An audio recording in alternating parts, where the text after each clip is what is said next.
It's week 6 of college football, and Shelly and Smitty, we talked about this last week.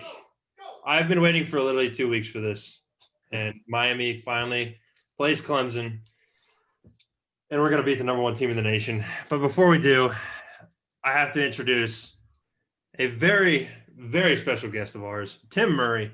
Tim, how we doing? It's good to have you on here. We're doing well, man. I'm sure you're excited. Last time Miami was relevant, you were what, in diapers? That is true. Actually, right at your neck to start. I love it. Look, 2018 was a good year. We were number 2 in the country and then just fell off a cliff. That Wisconsin Orange Bowl went real well. Yeah, that was brutal. I actually went to the Clemson ACC championship game, and I think I almost cried all the way home. I have to pull up the stat already, though. So Miami has gotten outscored by Clemson 96-3 in their last 2 meetings. 58-0 and then 38-3. So tides are turning. I hope. But yeah. It couldn't get much worse than losing to FIU and Louisiana Tech in back-to-back games. I'm just getting roasted out here. Well, you invite me on your podcast. You're rocking the turnover chain or whatever knockoff that is. I gotta bring it at you, brother. So in all seriousness, no, I've been very surprised and impressed by the U so far this year. Rhett Lashley was a great hire to bring him in to be the offensive coordinator, and De'Ara King is a legitimate Heisman candidate. And this can be, reminiscent of what we saw a handful of years ago when Lamar Jackson went toe-to-toe at Clemson. Ultimately, Louisville lost that game, but this is a spot maybe where, Miami, whether they win or not, could really prove where they are in the pecking order of the ACC. And everyone can make their jokes about the ACC and how weak they may be, but, with Notre Dame being in it this year, with UNC seemingly on the up and up, I think Virginia Tech is going to give UNC all they can handle this weekend. So I think the ACC is a strong conference this year, and I think for the ACC to prove its weight, you need a team like Miami to play well on Saturday night. Yeah, and honestly, Virginia covered against Clemson last week. And, no one expected them to do that because I did. I'm apologizing. I was all over that. All over that. Says a Virginia fan. But, all over it. Look, honestly, I think Brendan Armstrong is playing a lot better for Virginia right now than what people expected him to do. He's looking like a Kmart Tim Tebow. Well, maybe. Not the kneeling. That defense is just as good as what people expected them to be. And honestly, it'll come down to whether or not they can sustain the success on the offensive end, if they can maybe contend in the ACC. But the way things are looking right now, it's going to be between Miami, Clemson, Notre Dame, North Carolina, and Virginia Tech, really. I think for that top of the conference. But maybe enough ACC talk. Let's roll on to picks.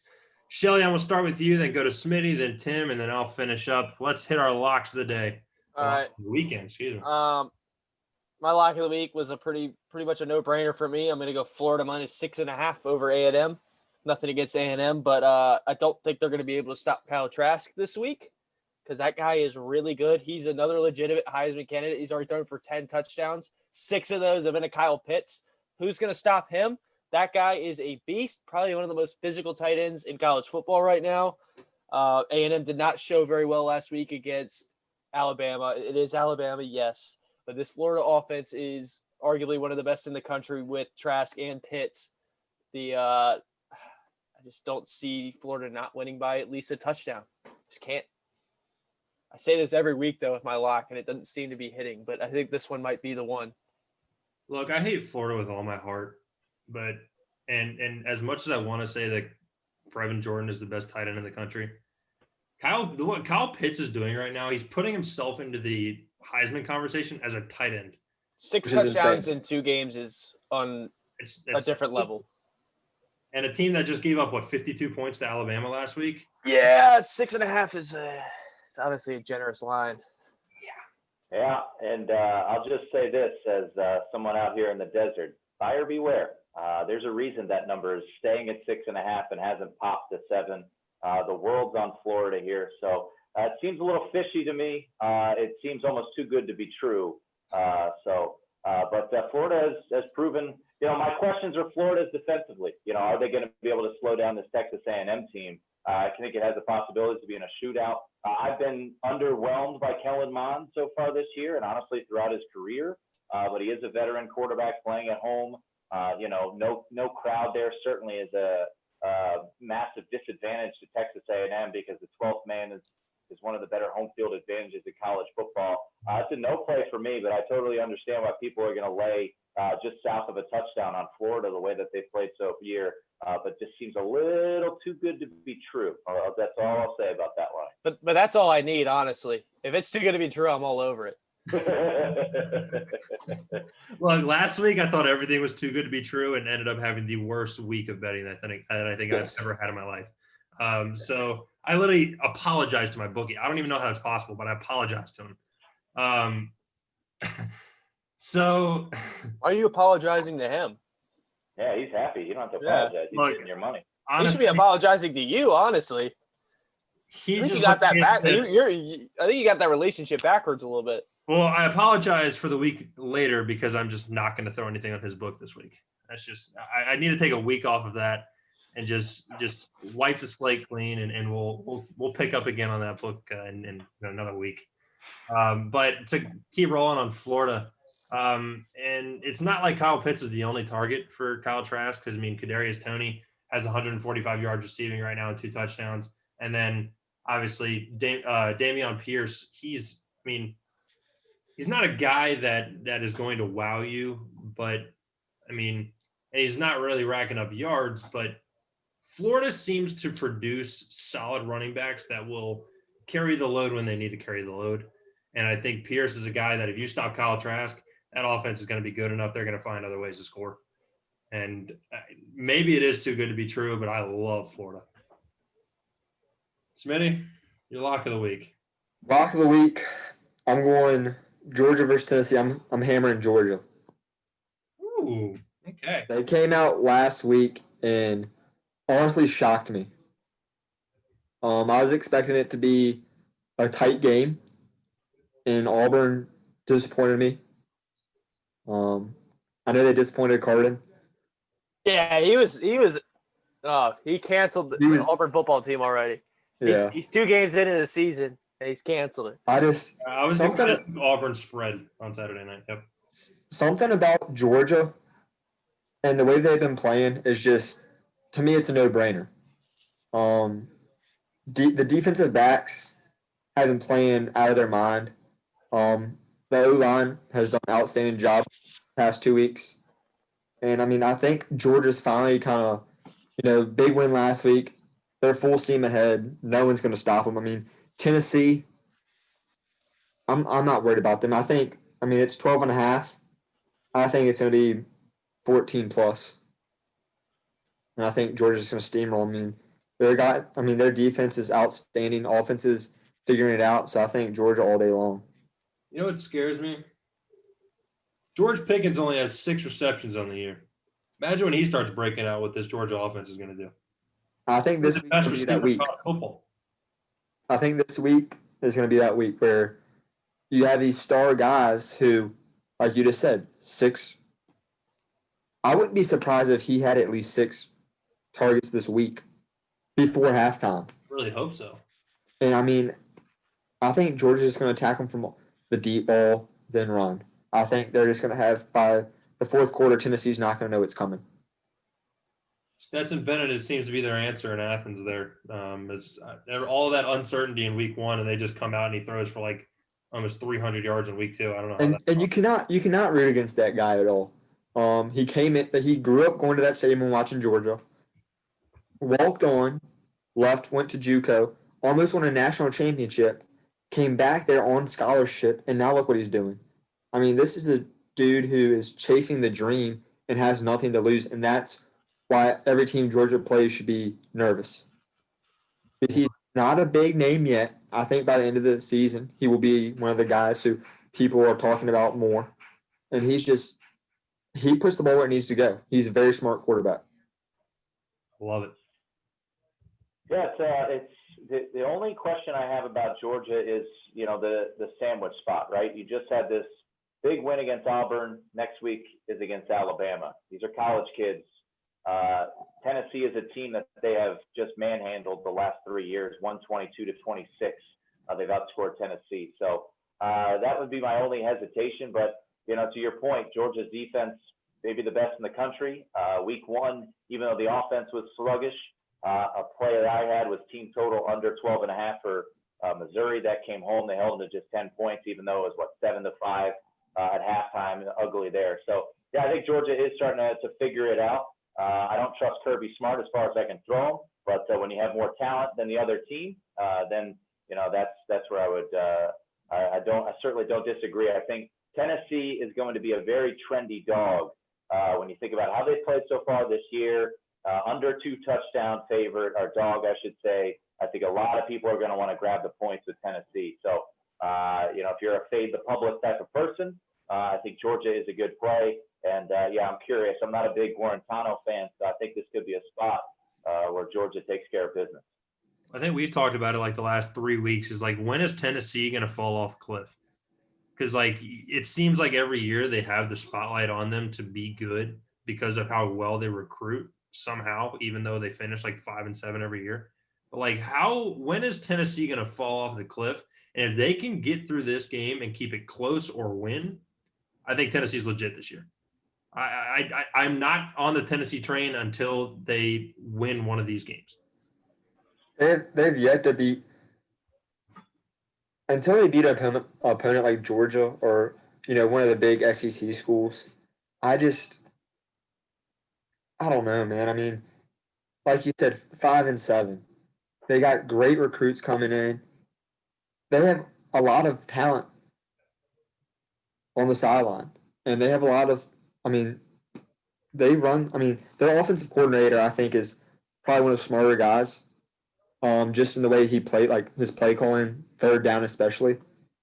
I think after this week they're going to drop out, and they're going to be just a no name. And I think a lot of teams will come back up and surprise. You're forgetting a very important factor of Tennessee football is whenever they become somewhat good, this is a fan base that loves to overreact to success. They love to do it because all I see when I get on Twitter on a Saturday after Tennessee wins a game that they're supposed to win, it's always feels like 98. Feels like 98. I've never seen a fan base that's so optimistic after such a short sample size in Tennessee. I'm gonna feel really, really bad for their fans when they get steamrolled this weekend. I feel like you just got that from Coach Doug's and Big Cat and what he did. That definitely feeds into it for sure. But Tennessee fans are delusional. Like they very much so are. Coming from an area that has a decent amount of them, they're a very annoying fan base. That gaudy orange, as Leanne Tui says. Yep. In The Blind Side. Huh? Tim, your lock of the week. I've had a couple plays, and a couple are intriguing to me. But my favorite play this week, and I don't like to see it moving up in the other direction, but I'm going to take an under on Notre Dame and Florida State. You could find it 53.5. Notre Dame has been out for a couple weeks due to COVID. And this is an offense that really hasn't gotten things going yet. Their wide receivers really struggle for separation. They're getting back their most talented wide receiver in Kevin Austin, but he's coming off a fractured foot. Probably only going to play 15 to 20 snaps. He's certainly not the full strength. They're hoping for later on in October for him to be a game changer. I really believe that this is going to be the type of game on Saturday night in South Bend where let's just get out of Dodge. Let's get this win. Let's move on. And I think you're looking at one of the best offensive lines in the country. Up front, I think they're going to run the ball. A lot of short passes to the tight ends and Tommy Tremble and Michael Mayer. So I think Notre Dame wins this game in the 31-10 range, somewhere in that ballpark. You look at Florida State offensively, who knows what they've got going. I know they were excited about what they saw from Jordan Travis, but being realistic, I mean, this is a guy that was buried on the depth chart at Louisville, had to transfer, and he's the third option at Florida State. Now, he showed some promise last week. He can run the ball. He's a little bit mobile. So I do think this is an opportunity if you want to grab a ton of points, maybe for Florida State. But I think this is going to be, a 34-17 type of game, and that still keeps you under. So I like the under Notre Dame, Florida State. It's going up, which is not a promising sign. I mean, the smart money is coming on the over here, but I like the under Notre Dame, Florida State on Saturday night. We were talking about that before you came on. We saw it 53. Initially, you're like, oh, over for sure, but I'm not sold on anything that Florida State has done all year in any aspect of the game except for defense. They're not terrible on defense. Notre Dame is like it's similar situation what happened with UNC last week, where they've had so much time off. They're not going to be as sharp as they were week one. So I mean that's why the under there. I can get on board with that as well.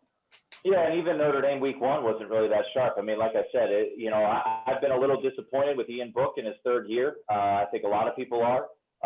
So you've had a couple weeks off, and with dealing with all these COVID situations, they haven't really been practicing full go. But I do trust in this defense. Park Lee is one of the best defensive minds in the country.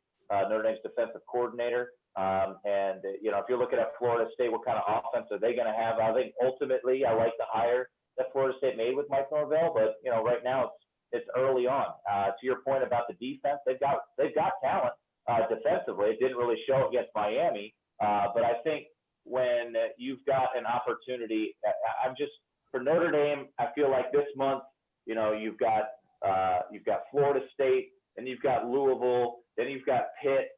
It's a tricky month there that you just want to try to get out and let's just keep on moving forward. So I would be pretty surprised if this is a high-scoring affair. Just looking at what we've seen from Florida State's offense, I don't know what you can take from a game against Jacksonville State. They looked terrible against Georgia Tech.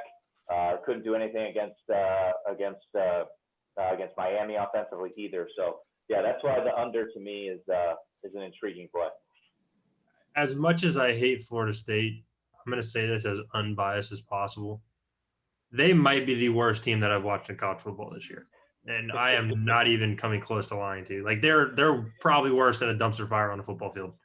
I watched it. I stopped watching after 3 quarters against Miami. Like I usually watch every Miami game through and through. But that team was so bad that I just went to bed. Any team that can make a Georgia Tech football team look good stinks. That's a fact. Speaking of that, I know this is coming out tomorrow night, but Georgia Tech's team under of 30 seems very high. Or team total of 30 seems very high against Louisville tomorrow. Sorry. Yeah, Louisville is Louisville certainly up-tempo type of offense has struggled to stop really anybody. But yeah, Louisville laying the points even at Georgia Tech is an intriguing play. Sims has really, in my opinion, regressed a little bit after that impressive performance. I was on an under Georgia Tech and Syracuse in week 2, a couple turnovers, and Syracuse was able to win that game running away, and the over hit in that one too. So yeah, I mean, it seems a little square. Don't love laying points on the road, but I would lean laying the points at Louisville, but you're going against some reverse line movement there, which isn't usually the most ideal situation. Yeah. All right. So my lock, I'm actually going to roll a kind of a parlay lock here, but it's the same game. So Shelly, I'm going to rock with you with Florida minus 6.5. Kyle Trask let me down last week, so I'm going to go against him this week. So I'm going Florida minus 6.5, and I'm going to go the over of 57.5. Florida's defense is very sketch, and Texas A&M gave up 52 points to Alabama last week. Florida's offense is probably not as good as Alabama, but is probably right up there with them. And if Florida starts scoring, Kellen Mond's going to be pretty determined to score too. So I got over 57.5 here too. So I got kind of a double lock. And, go Kyle Trask. Well, no wonder you owe your bookie money if you're throwing out parlay locks. It's probably not going to hit with one or the other. Probably won't. Look, listen. It's my lock. I think this is going to hit. But knowing my luck in recency, I'm screwed. I'm screwed. But I think this has actually a good chance of hitting, just because of. Every he time blocked you say parlay, a bookmaker says, "Here's the cash register just ringing in his back." You know. I like to shy away from parlays now, though. I've learned straights are a lot better. Yes. Yeah. All right. Shelly, don't take my game because I'm going to Miami game first one. So. No, I'm waiting on that one. This one is going to be a little surprising because they're, big spread here, but Alabama minus 23.5 versus Ole Miss.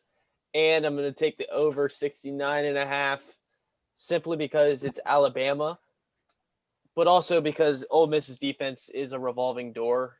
They can't seem to stop anything, but their offense is pretty good, and it might give Bama a little bit of problems at the beginning with that 2 quarterback, I guess, whatever you want to call that offense that Lane Kiffin is drawing up. But why I'm convinced that this is going to be a pretty safe, solid pick is because Nick Saban has seemed to figure out his former assistant since he's been at Bama. I don't think he's ever lost 2-1. I don't know if there's a stat on the spread, but I can maybe check it for you. Hold on. Check that. But I don't know, because the Georgia one was close, probably pushing up against the wire back in I think 18. But this Bama team is honestly the best team in the country. Like not maybe Clemson. Yes, Clemson is technically ranked number 1, and yes, they are 3-0. But this Alabama team has not really shown a crack in the armor just yet. Clemson has. Let me hear it.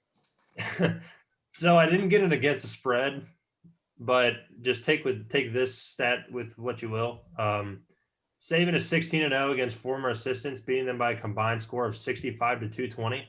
That's an average score of 41 to 14 a game. So probably covering a lot of spreads there. So that's why I'm feeling pretty good about that one. Also, Mac Jones is kind of good. Pretty good. He's pretty good. He's okay. He's not bad. He does a good job as being a quarterback for an Alabama football team that is a super team. So, honestly, I could probably play a pretty good quarterback at Alabama. I think for somehow this person is underrated on the Alabama offense, but I love Najee Harris. I think he runs the ball so well. I love it. And, so does every other Alabama running back, but when you got holes the size of 3 human bodies laying down, it's not hard to be a good running back at Alabama. Yeah, fair. But at the same time, you still got to do it. And he is a talented runner. Yep. All right, Smitty. Normally my first one out of the gate is, the Raging Cajuns. I would have picked against them this week, but now they're playing Wednesday. Yeah, so I'm pretty upset they're not playing this weekend, but I'll get over it. So, I'm going to roll out Iowa State, Texas Tech. Iowa State. You're hammering Iowa State? I'm hammering Iowa State. Right, okay. I think their offense the last 2 weeks has gotten better and better. And I'm really, really excited to see them finally play their best offensive game because I think they've yet to play it. The only thing that team's a fraud when you put a number in front of their name. Yes. Yeah, Iowa State, yeah. I am a little worried, though. Their offensive line gets tired early in the third quarter. Last week, they started getting a lot of penetration in the backfield, which worries me a little bit. Because Texas Tech is another one of those teams that they'll hang around, and out of nowhere, they'll slap you in the face and put up some points on you. I just love everything Iowa State's doing right now. I really do, and I think if they win this week, they will get a number put up beside their name, and that I'm going to start worrying. But until that happens, I think they're one of the most consistent teams so far. I believe they are ranked. They are? Yeah, I believe they're 24 or 25. 24 or 25. All right. I think they get a win this week. Now, does that pick change now? They got a number in front of their name. I think they're low. They're a lower, rank. I think they're fine. Once they break 20, though, is when I'm going to start worrying. All right. they get around 17, 15, that's when you can start kind of putting the brakes on. But until then, I'm hammering them. My two things of this game is one, Iowa State teams always beat a good team and then lose to a bad team. Always does do it. They do it almost every year. That sounds like Virginia Tech. Very true. Texas Tech, I really thought they were good after they played Texas, and then I realized Texas just isn't good. No, they really let me down against Kansas State last week, but Kansas State might be legit. As maybe like underrated legit, but in terms of competing in the Big 12, I think it's anybody's game right now. Yes. All right, Tim. Yeah, Kansas State's an interesting one. They're getting 8.5 right now against TCU. Feels like that point spread is a little too high. Got to worry about Skylar Thompson. I think he's expected to play, so that's a huge differential there. But I'll stick with the Big 12. You mentioned Texas. It's a Red River rivalry. It's one of the best rivalries in all of sports. Not a lot of buzz with it this year. For the first time since '98, Oklahoma's lost back-to-back games. So I just have a hard time envisioning Lincoln Riley losing back-to-back games. You look at the two games that they lost; they had leads against Iowa State, blew a lead against Kansas State, and I just don't know who's Texas is stopping. Their whole offense is revolved around quarterback play. So I do like Oklahoma. The under field goal, so grab it. So I like Oklahoma laying 2 or 2.5, depending on where you shop. So I'll grab the Boomer Sooners bouncing back, beating Texas in this spot on Saturday with a huge total. I mean, offense is going to be at a premium in this one. I love it. Wouldn't be Big 12 football without offense. I love Big 12 football. I love it. Except when you're West Virginia, apparently. West Virginia just forgot how to play offense this year. Yes. They're also not.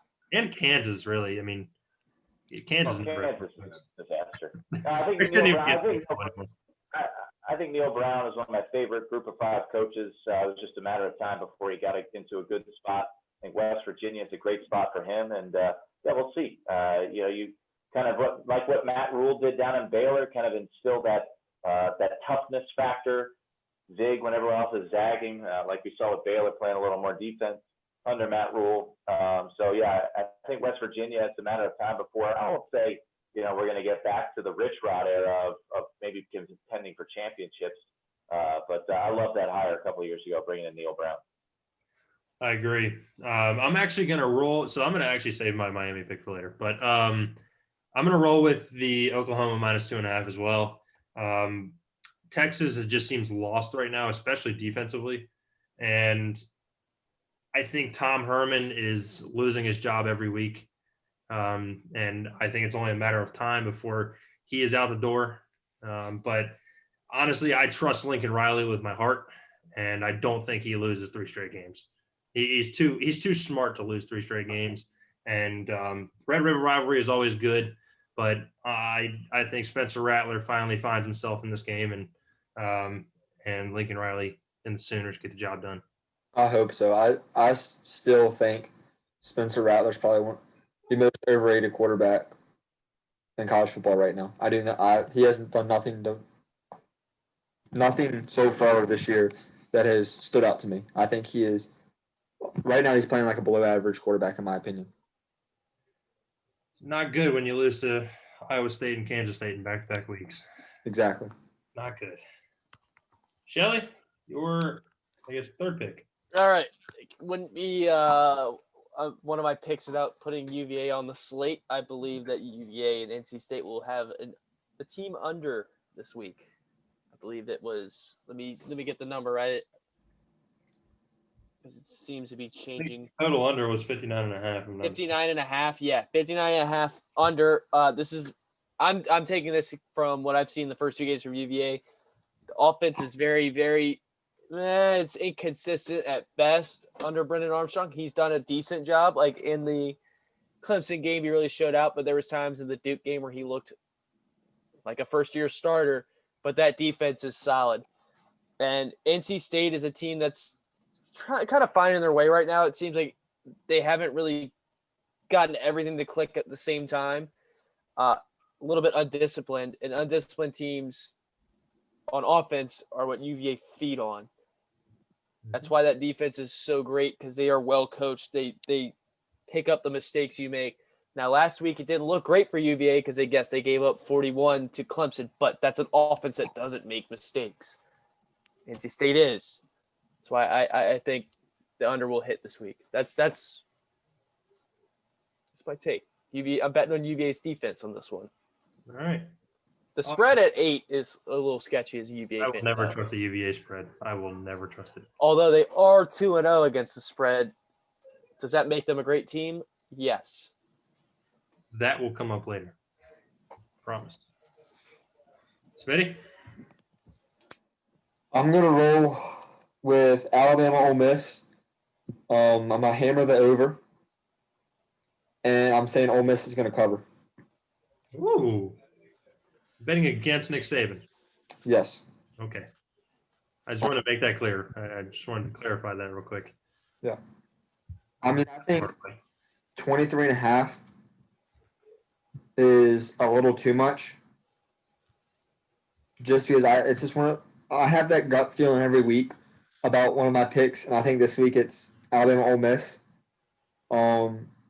Alabama will win, but I think it's gonna be around.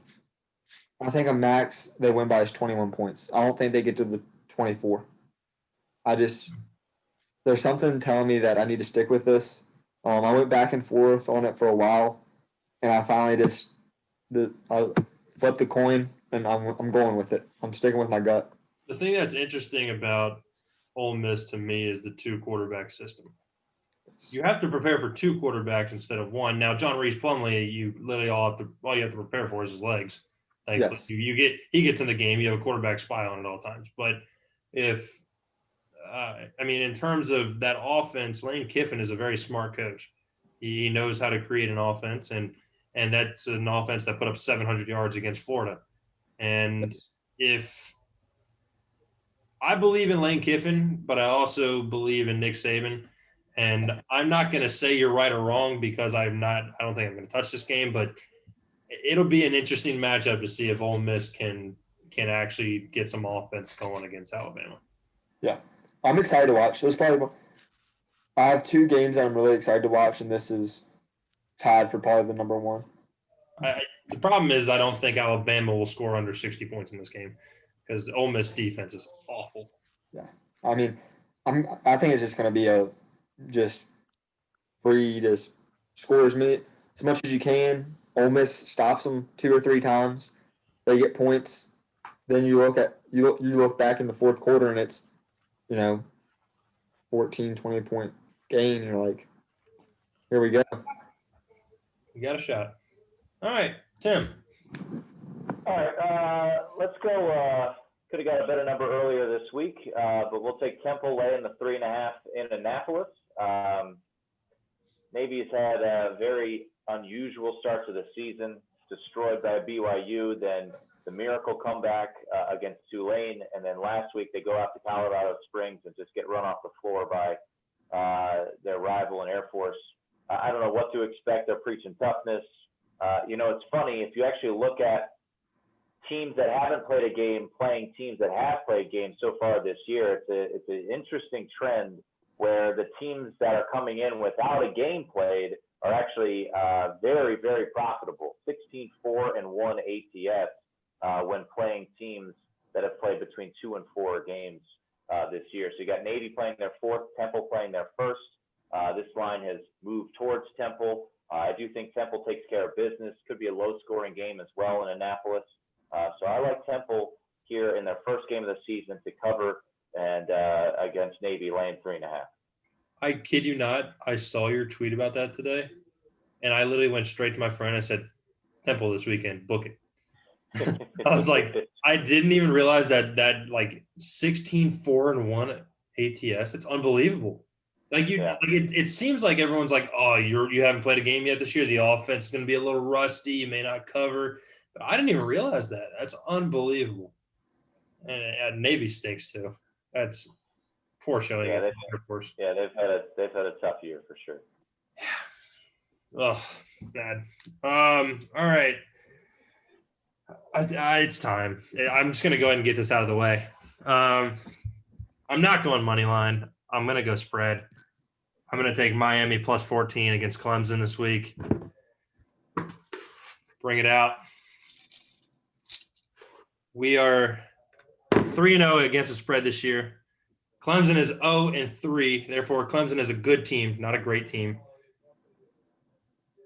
And Miami covers. I honestly think it's going to be such a rainy game. There's not going to be a lot of offense, or as much offense as what it would have been if it was dry conditions. I think if it was dry conditions, this is a 41-38 ball game. But wet conditions, I think we may see scoring in the 20s, maybe get to the 30s. I don't know, but I don't envision Clemson running away with slippery conditions out there, especially because it's supposed to be pouring down rain in Clemson. It's not supposed to be like a light drizzle.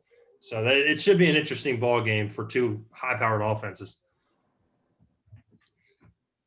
Well, I guess this kind of goes into my upset of the week.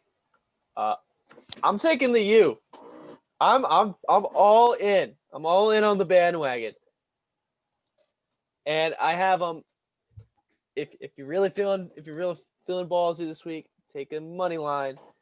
Like me, I'm feeling ballsy this week. Plus 450. Or if you feel like being safe, take them plus 14.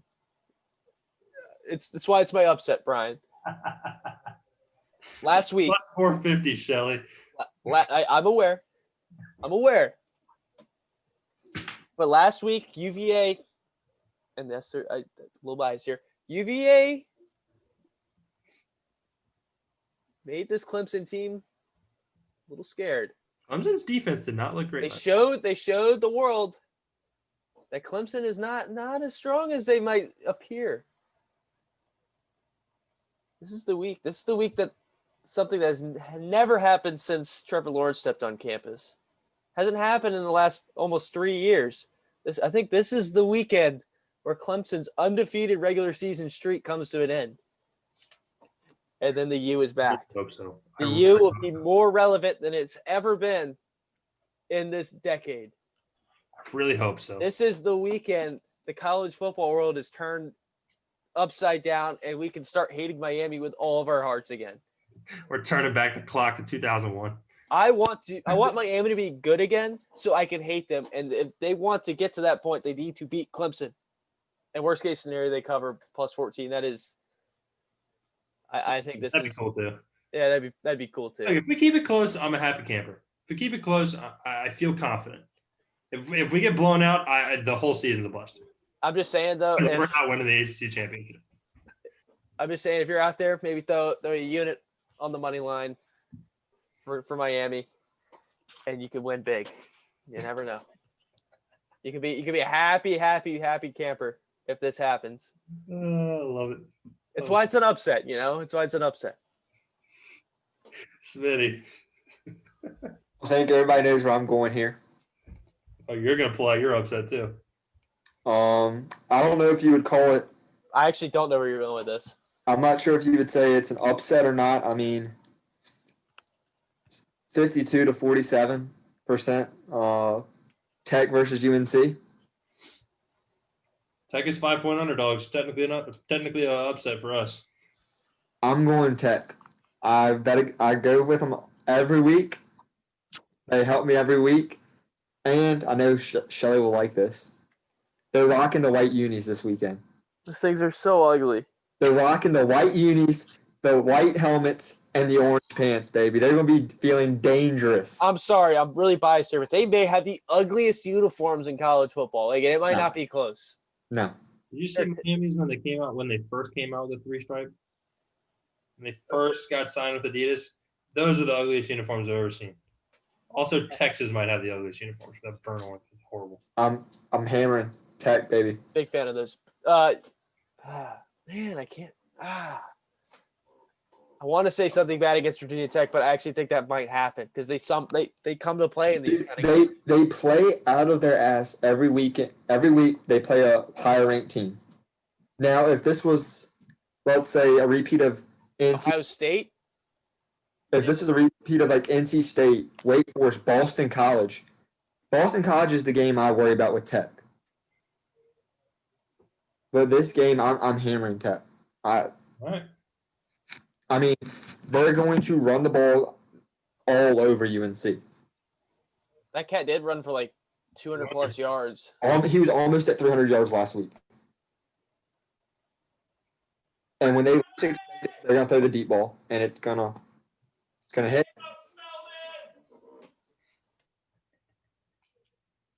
Love it. All right, Tim, I guess we're just pulling out the upsets now. So your upset of the week. All right. Looking at the board, I think Texas A&M could pull an outright upset. But I know just for synergy purposes, we've got a Florida lay in 6.5, so I won't go against that one. I'll go back. I'll take Kansas State. I'll say that they go on the road and take care of business. TCU off their Texas win. So Skylar Thompson stays healthy. I'm a big Chris Kleiman fan. So give me K-State, the Purple Cats, taking care of business, going into Fort Worth, winning outright as 8.5-point dogs. I love it. I've got them plus 8.5, but I'll save that for our next go around. But Kansas State has surprised me and I think a lot of people this year. And I thought they were going to fall back down to earth after they beat Oklahoma, but it just kind of seemed like they didn't. They took care of Texas Tech pretty handily last week. And look, TCU is riding high too. So it's kind of a battle of two teams that aren't supposed to be where they are right now. And I like it. I like this matchup a lot. All right. I am going to ride with Smitty here. I'm going to go Virginia Tech outright against UNC. UNC did not please me in their matchup with Boston College last week. Sam Howell has not looked like himself this year. He looked a lot better last year than he has this year. And Virginia Tech just seems to be running the ball right now with ease. And a lot of people out on defense, especially in their secondary, which could come back to haunt them this week. Like they've got like some how many players out in their secondary? Like 7? I think are they still down like 20 plus guys? Yeah, like they're getting I think 5 or 6 back this week. I know 2 of their defensive backs are. I think they decide tonight. I think it's tonight that they'll get the thumbs up or thumbs down for this weekend. Which, if they get thumbs up, that'd be huge for Tech's defense. But if not, they've made it work the first 2 games. I really hope they can run the ball, because when they run the ball, I mean, they're putting up points like they're looking better than they did last year, in my opinion. I mean, they're looking like a top 20 team in the country right now. Like if they win, I mean, they take care of business this week, and a few other teams lose. They're going. I would not be surprised if they were top 15. Wow. I would not be surprised. Really quick, Tim, I know you've got to go. You've got a show to get to at 9:00.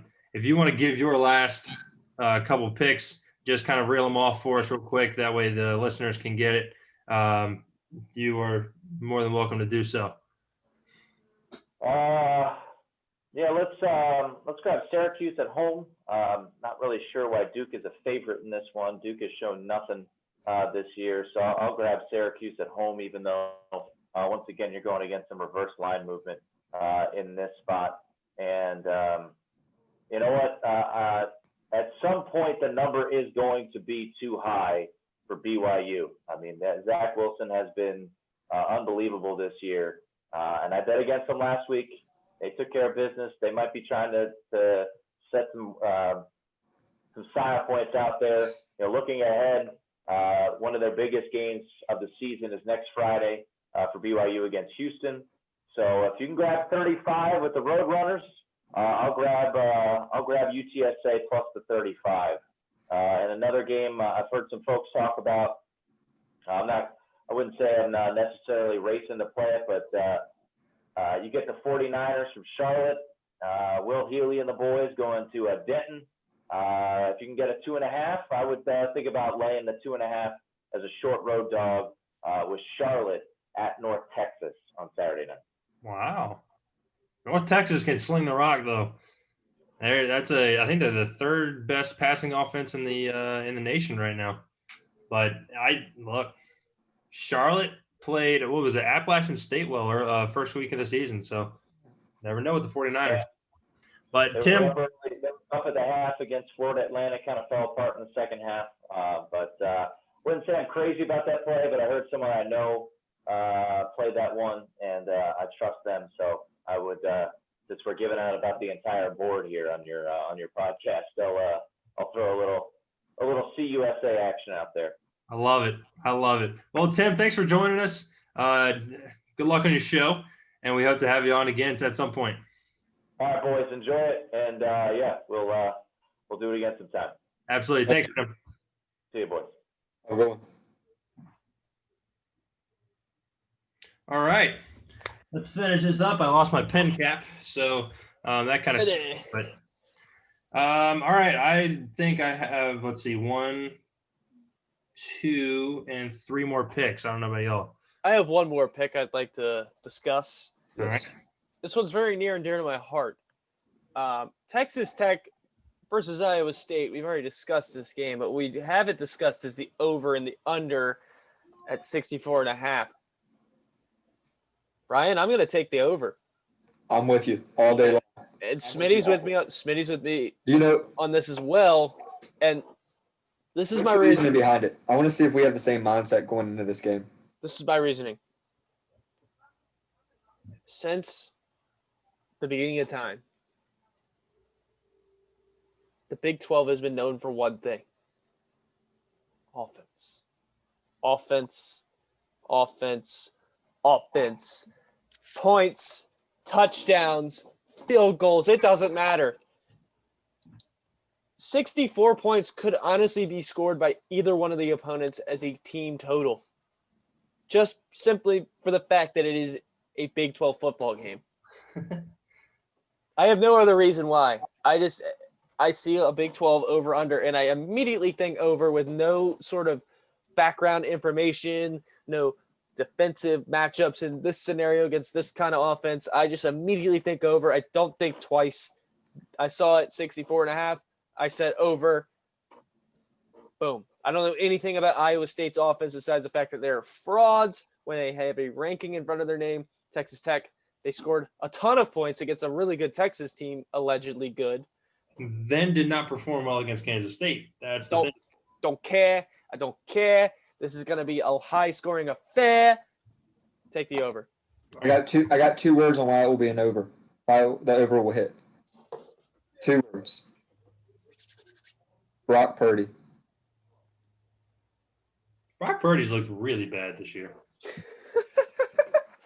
Brock Purdy has looked awful this year, but I agree with you. The reason why I'm saying this, yeah, he hasn't looked so great, but you look at him when it's like 3rd and 10, 3rd and 12. Yeah. I look at him and I think, wow, that's a really mediocre quarterback. And then he converts out of nowhere. I don't understand it, but I'm gonna tip my cap to him and say, go do it. Or, I mean, hit the over. Here's my reasoning for why that over would hit.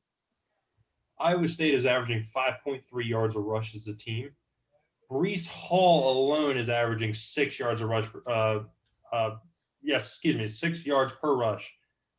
At 66 rushes, he's got 396 yards and 6 touchdowns. Yep. It is a monster, and no one talks about him because Brock Purdy was the face of this team last year. Breece Hall is the guy to watch. Breece Hall is a great running back. All of that you just said, yes, very good information. But again, it don't matter. It's Big 12 football. There's no defense. You look out there, except for West Virginia. You look out there and you just see a bunch of guys standing around with their putt in their hand. You know, like, oh, the ball's coming at me. You got it. You got it. We'll score 7 next drive. It don't matter. But in all seriousness, this game's going to be really high scoring. I think 64.5 is super low for. I would have thought this game would have at least had like a 7 in front of it, but We are here. Yeah. We are here. Smitty, all right, was that your pick too? Yeah, I've already done that one. You know, I have one that I haven't said yet. All right.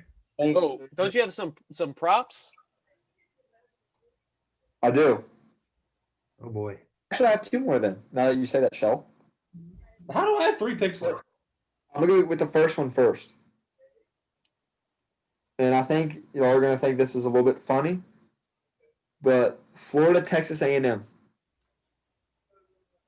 Texas A&M covers. Wow. Wow. That was a really funny joke. Are you gonna actually give us the pick? That's what I'm saying.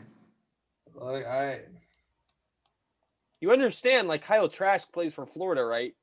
I understand that. And like Kellen Mond may be the most overrated quarterback in the country, right? Like he's not good. Well, he's not great. He's fringe good. How about that? He's average. He's average. Yeah. I'd say he's average. He's above average. He's the high end of above average. Yeah. I think Florida's just been they've been getting a lot of Good. spotlight on them. Yep. Been riding the high horse, and I think it's time they get checked. And I'm not saying that all Texas A&M is going to win. I'm not saying that at all. But I would not be surprised if this is a field goal game. I would honestly not be surprised. All right. Tim thinks that Texas A&M can pull out the upset. He said he just didn't take it because for the synergy of the episode, but that's look. Something to think about. There's a reason why that line is 6.5, and I got to figure out why before Saturday. Yeah. I wouldn't look too deep in it, but Tim's in your head. Well, no, I just trust a guy who does this professionally. Tim's in your head. No, He's got real estate. look, he's on a professional gambling show, professional sports betting show, and we're sitting here on a YouTube show that is not on TV. Me and Smitty don't even bet. We just give you guys advice. I do, and I was shitty last week. So maybe I should listen to Tim. That's all I'm saying. I like my picks, though. I do like my picks this week. I think we're going to have a lot better week than last week, Shelly. We're going to have a lot better week than last week. Close this out with your final picks. Okay. First, Notre Dame covers 20.5 points versus Florida State because Florida State stinks and Jordan Travis can't throw the football. So Notre Dame's literally going to sit there with about probably like 10 men in the box and just stuff Jordan Travis all day long. And also Notre Dame has really good rushing offense. If Blackman finds his way into the game behind center, it's over. It's over. Notre Dame covers 20.5. I think it's going to be like 38 to like 7. Blackman may be the worst quarterback in the country. Like he actually legitimately may be the worst. Like I still think Jordan Travis is, to be honest.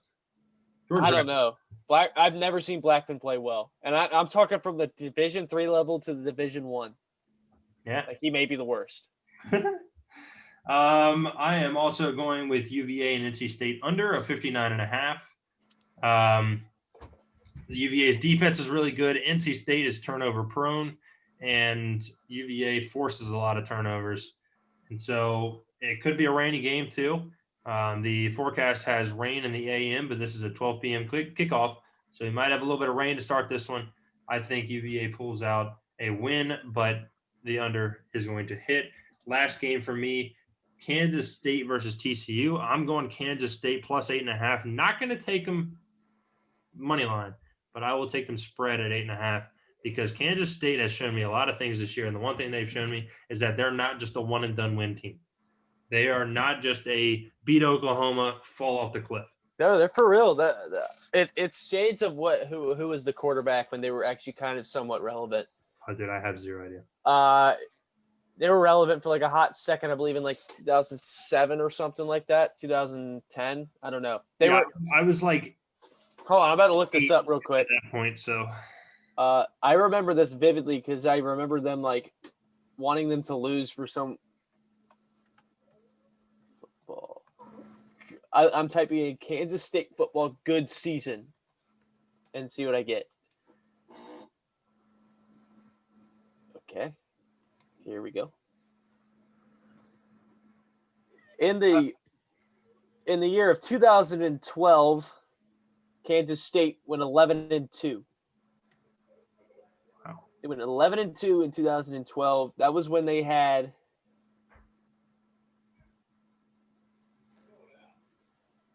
I believe I am getting to the roster. Colin Klein was their starting quarterback. Oh, Klein with a Colin K. Klein. Klein with a K, right? Yes. Yes, I do remember them. He was a Heisman candidate. Was a finalist in 2012, and then decided to play wide receiver in the NFL. That is unbelievable. Yeah. Yeah, that was an interesting time in the world when Kansas State football was at the top of the football world. Yeah. Again, not as crazy as 2007 season, though. So, Smitty, my man, let me hear these props. Clemson, Shut up. Brian, I just want you to know, buddy, Maybe say Clemson is not going to cover. I appreciate you and everything. Clemson's covering. Shut up. Clemson is covering. Okay. From Thanks. the past games, a lot of people are saying Miami's going to cover.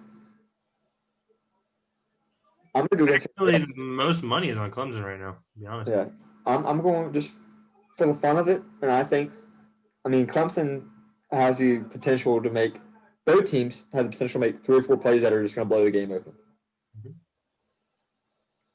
And that's what I'm going with here. The over of the longest pass? Huh? The over of the longest pass? Or what? Wait, I'm confused as to what are you going with here? I can't tell if I'm going to be pissed or not. Clemson will win by 17 plus points. I think by halftime, they're up by 14. I think it's just going to be first quarter is going to be the best quarter of football to watch, and from there, Clemson's just going to take control. I really hope not. And I think the over will hit in that game also. Even though it's going to be raining, I get that 100%. I'm taking the over too. If there was a way I could take Miami wide receiver drops, I would. I would take the over. Yeah. Number one, they had 6 drops against who was it we played second? Louisville. Against Louisville. They had 6 drops against Louisville. 6. And it was dry outside.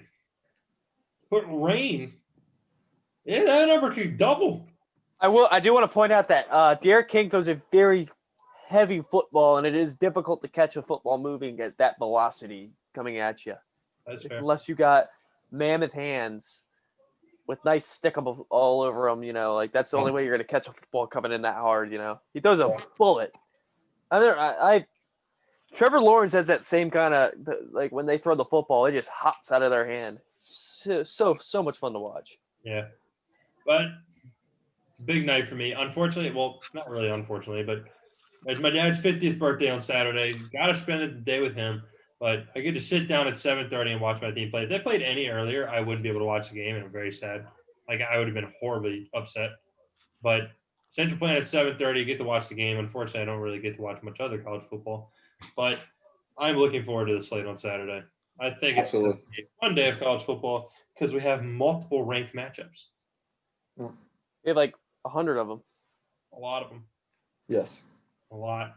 The day opens up with 2 of them, Florida and Texas A&M, and then Virginia Tech, North Carolina.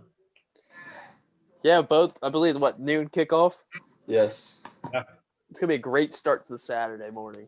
I'm excited for it. And then Texas and Oklahoma is also the big noon kickoff on Fox. Yeah. Love it. I love it. I love it. I love it. Oh, and then Georgia and Tennessee play at 3:30, another ranked matchup. Oh. Love it. Yeah, and then I guess at night we get the that Clemson Miami game. Yeah, But- whatever. Boys, until next week. Can't Always wait. a pleasure. Good Can't luck. wait to come back and not have a single one of my picks miss. Like I, always. I'm telling you right now, I'm getting back on how I was the first week.